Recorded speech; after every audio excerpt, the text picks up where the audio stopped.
Arabia sepertinya tidak akan pernah lepas dari kehidupan padang pasir. Gurun-gurun tandusnya menuntut pola hidup kreatif dan menghadiahi penghuninya kebebasan. Menyediakan kesempatan menjelajahi daerah seluas-luasnya untuk pengembaraan dan penggembalaan mereka.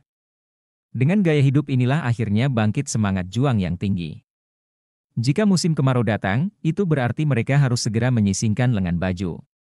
Membongkar tenda-tenda, menanggalkan kehidupan hari kemarin dan menatap hari esok dengan pasti. Udaranya yang murni menjanjikan kesehatan bagi jiwa.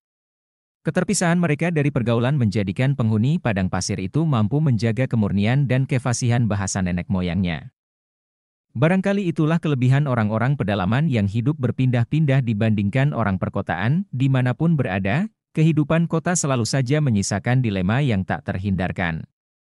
Kehadiran para pendatang dari daerah lain secara perlahan pasti mempengaruhi budaya dan gaya hidup penduduk aslinya. Persaingan dalam mencari nafkah juga kian meningkatkan ketidakpedulian mereka terhadap orang lain. Kepalsuan dan kecurangan dari waktu ke waktu kian mengonggok di balik gerbang-gerbang kokohnya. Pesta pora dan kemalasan telah membusuk menghiasi jantung-jantung kota. Mekah sebagai salah satu kota yang berdiri di antara gundukan-gundukan bukit dan hamparan padang pasir juga tak luput dari berbagai kebobrokan itu. Untuk itulah masyarakat Arabia termasuk Mekah selalu menjaga hubungan baik mereka dengan suku-suku pedesaan. Suku-suku pedesaan inilah yang dianggap mampu mengawal kelestarian budaya nenek moyang mereka. Termasuk kefasihan dalam bertutur kata dan semangat juang dalam mempertahankan hidupnya. Karena itulah, saat itu di Arabia terlaku kebiasaan mengirimkan anak-anak mereka yang baru lahir ke pedesaan sampai mereka siap untuk disapi. Kebiasaan ini hampir dilakukan oleh setiap klan yang telah hidup menetap, tak terkecuali Mekah. Semua ini dilakukan agar anak-anak mereka dapat menghirup udara segar yang menyehatkan badan. Kebebasan menjalani hidup yang bermanfaat bagi jiwa dan kefasihan bertutur kata bagi lisan. Melihat kenyataan seperti ini, masyarakat pedesaan menyambutnya dengan baik. Mereka berlomba-lomba untuk memberikan pelayanan yang terbaik. Meskipun begitu, penduduk pedesaan mempunyai prinsip yang sangat kuat. Bagi mereka, menyusui anak-anak dengan harapan untuk mendapatkan upah secara kontan merupakan pekerjaan yang sangat hina. Berangkat dari budaya inilah, akhirnya mereka justru mempunyai jangkauan yang lebih jauh tentang pekerjaan mengasuh anak-anak ini, kondisi mereka yang selalu bertetangga dengan kemelaratan serta cuaca yang seringkali menghempaskan ke dalam jebakan kemarau berkepanjangan membuat penduduk pedesaan berpikir jauh ke depan. Jasa yang mereka berikan membukakan satu kesempatan untuk saling tukar manfaat di antara kedua belah. Orang-orang perkotaan ingin mendapatkan pendidikan yang layak bagi anak-anaknya, sementara penduduk pedesaan mengharapkan akan ada yang sudi mengulurkan bantuan ketika mereka tengah didera kesulitan karena tuntutan alam. Kalaupun tidak mengalami kesulitan, mereka berharap di hari tua nanti anak-anak asuhnya akan tahu diri dan berkenan membalas jasanya. Merawat hari tuanya ataupun mengakui saudara sesusuannya sebagai saudara sendiri. Dari sinilah akhirnya hubungan tersebut senantiasa terjalin dari waktu ke waktu. Dari sekian banyak suku pedesaan, yang paling terkenal adalah Bani Sa'd bin Bakar suku Hawazin terpencil yang tinggal di sebelah tenggara Mekah. Seperti biasa pada bulan-bulan tertentu, menolak seperti yang lain.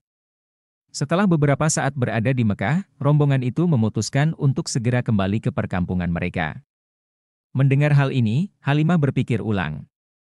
Bagaimanapun juga ia tidak mungkin kembali dengan tangan hampa.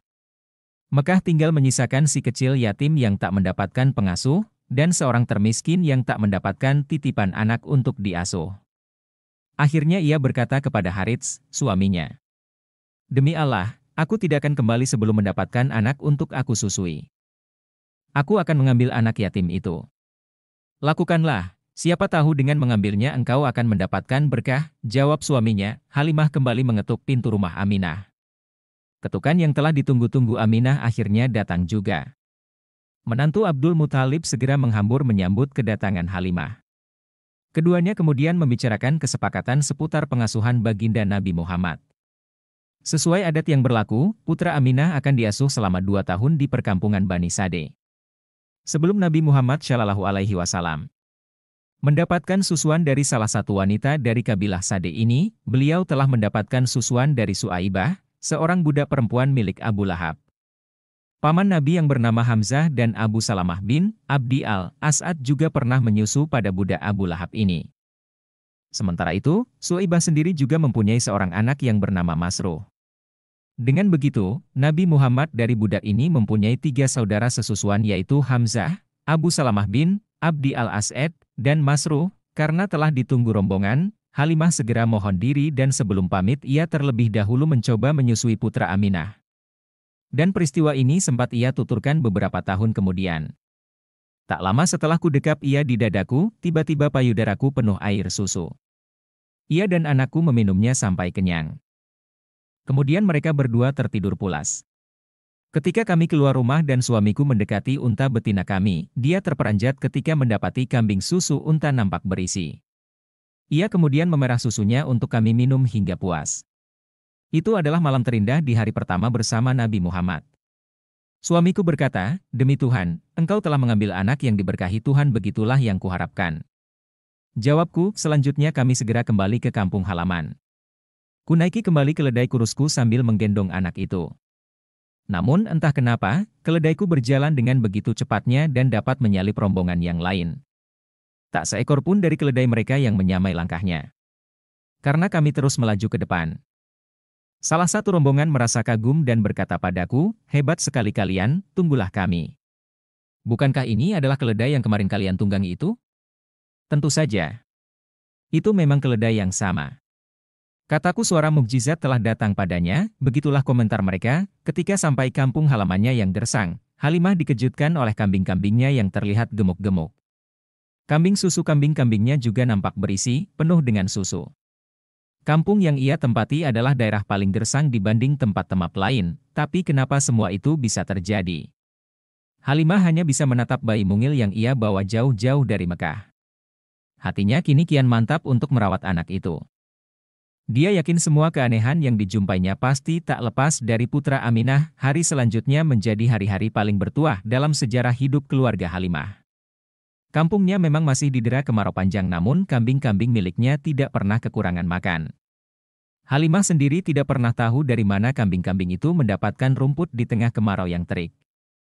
Hal ini membuat beberapa tetangganya memerintahkan para gembalanya untuk menggembalakan kambing-kambing mereka di tempat yang digunakan untuk menggembalakan kambing Halimah. Tetapi usaha itu sia-sia. Kambing-kambing mereka tetap kurus dan tak dapat menghasilkan susu. 2 tahun kemudian, dengan berat hati Halimah sekeluarga kembali pergi ke Mekah untuk mengantarkan Nabi Muhammad Shallallahu Alaihi Wasallam ke pangkuan ibundanya.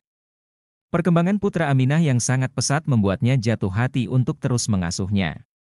Di samping itu, Halimah sadar betul kalau kehadiran Nabi Muhammad Shallallahu Alaihi Wasallam benar-benar telah membawa berkah tak terkira ke dalam keluarganya. Maka ketika mereka tiba di hadapan Aminah, Halimah mengutarakan semua keinginannya itu. "Relakanlah anak ini bersamaku hingga ia tumbuh lebih besar. Aku khawatir dia akan terkena wabah penyakit yang menjalar di Mekah," bujuk Halimah. Setelah mempertimbangkan beberapa hal, akhirnya Aminah berkenan untuk melepas kembali putranya. Apalagi wabah yang saat itu menjalar di Mekah belum juga reda, jadi ada baiknya membiarkan Nabi Muhammad Shallallahu Alaihi Wasallam untuk hidup di alam bebas dengan udara yang lebih segar. Sekali lagi Halimah mendapatkan kesempatan mengasuh putra Aminah dan seisi keluarganya menyambutnya gembira.